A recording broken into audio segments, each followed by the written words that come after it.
Pasar Baru KUD Tanjung Pinang roboh lagi, Sabtu, tanggal 5 Maret tahun 2022. Robohnya Pasar Baru KUD Tanjung Pinang tersebut membuat warga sekitaran pasar terkejut. Pasalnya, Pasar Baru KUD Tanjung Pinang ini baru saja ambruk Minggu, tanggal 20 Februari tahun 2022, hingga membuat sejumlah pedagang merugi.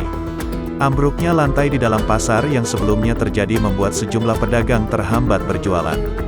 Kini, robohnya Pasar KUD Tanjung Pinang terjadi di halaman pasar di mana lokasi ini merupakan tempat kendaraan parkir. Berdasarkan video yang diterima tribunbatam.id, robohnya pasar tersebut membuat sejumlah kendaraan yang sedang parkir ikut amblas ke dalam laut. Hingga berita ini diturunkan, belum diketahui pasti awal mula Pasar Baru KUD Tanjung Pinang roboh untuk kedua kalinya.